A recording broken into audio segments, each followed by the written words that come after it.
ասում եք տեխնիկական վրիպակ։ Տեսեք, հա չէ, տեխնիկական վրիպակի արդյունք է, մենք հետո որ նայել ենք հանձնաժողովի նիստի արձանագրությունը եւ նայել ենք մի շարք այլ բաներ առաջին ընթերցում, երկրորդ ընթերցում եկել ենք այն եզրանքման, որովհետեւ ինչ որ մեկի տեխնիկական վրիպակն է եղել, այդ չենք բարձել եւ ինձ թվում է դա երբեք չենք բարձի, թե ով է Չգիտենք, կամ արդարության նախարարությունից կամ խորհրդարանից, ամեն դեպքում այն որ դա ԿՀ-ի առաջարկությունը չի եղել, այդ մասով նաև անկախ դիտորդ դաշինքը արձանագրել է եւ այդ մասով մենք չենք պնդում որ ինչ վերաբերում ես ասեմ ինչ վերաբերում է այս փոփոխություններին ասեմ որ երկու փոփոխություն է քննարկվում, մեկը վերաբերվում է քվեաթերթիկների անվավերության հետ կապված հարցին եւ դա մի հարց է, որը մենք հասարակության գործընկերներով ենք նախագծել եւ պահանջել, որ իշխանությունները ընդունեն, ինչեւ իշխանությունները ինչպես տեսնում եք անում են, ինչ վերաբերվում է դաշինքների անվանման մեջ անձնանունների, տեղանունների եւ պետությունների անվանումների արգելքի կարգավորմանը, ապա այդ կարգավորումը կար մի քանի տարի առաջ 24 թվականի փոփոխություններով, ինչպես ասացի, այդ տեխնիկական վրիպակի արդյունքում դուրս է եկել եւ հիմա հետ է բերվում։ Ես պետք է ասեմ, որ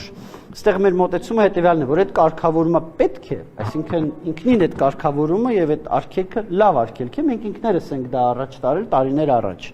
Բայց այդ արգելքը ընտրությունների բերան ընտրություններից 2 ամիս առաջ տանելը իհարկե խնդրահարույց է, այս առումով մեր մոտեցումը եւ ռեզոնանսները միջազգային ռեզոնանսները չգիտեմ, միջազգային ռեզոնանսները թող միջազգային դա ես չեմ կարծում որ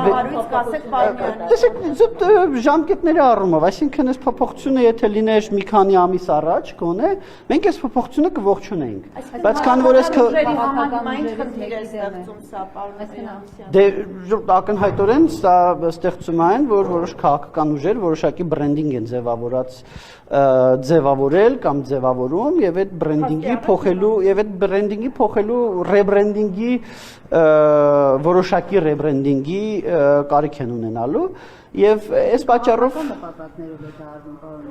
դա անողներին հարցրեք, մենք չենք անում դա։ Նորից եմ ասում, քվեարկության ծրագրերի, քվեաթերթիկների հետ կապված կարգավորումը լրիվ նաեւ մեր պատասխանատվության տիրույթում է։ Այս մեկը մենք չենք նախաձեռնել եւ մեր մոտեցումը այնա, որ այս կարգավորումը ինքնին լավն է, բայց ժամկետները, քանի որ խնդրահարույց են, մենք ոչ քննադատում ենք, ոչ էլ ողջունում ենք։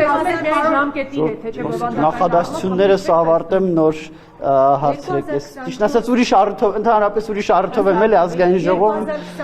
Շվեդիայի պատվիրակության հետ կապված հանդիպման արել ուրիշ Դուք ասացիք 2024-ին են նկատել վրիպակ, ինչու 2 ամ Չէ, 2024-ի դեկտեմբերին արվել է դա, բայց նկատվել է բոլորովին վերջերս 2 տարի հետո է միայն նկատվում Դե ժողովուրդ, հիմա օրինակ ձեզ երևի ամենամոտիկ օրենքը ԶԼՄ-ների մասին օրենքն է, երբեք վերջի անգամ կարդացել Այդտեղ ինչ որ մի հատ մի բան sense որ փոխված լինի, տենց երբ կնկատեք։ Ընտրական օրենսգիրքը ահռելի փաստաթուղթ է եւ լինում է որ ինչ որ պահի նկատում ես որ վայ, բայց հարցը sense հարյուրավոր հոդվածներով ահռելի հաստափոր։ Այսինքն նույն տրամաբանությամբ կարող էին նկատեին, ասենք հունիսի 1-ին։ Դե տեսականորեն այո։ Գործնականում ժորդ նորից Այս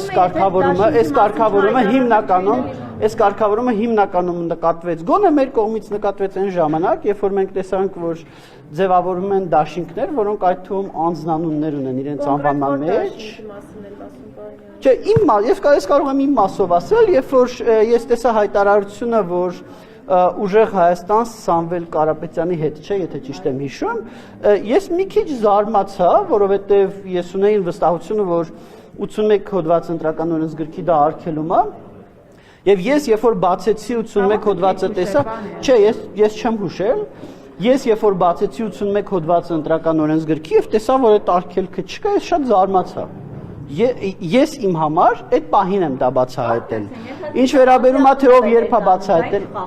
ինչպես անձի անունով է ներկայանում անձի այդ անձը հայտնի այսպես անցնում հայտնի անձը կուսակցություն որոշում է անձի անունով դա ինչ է խանգարում Տեսեք,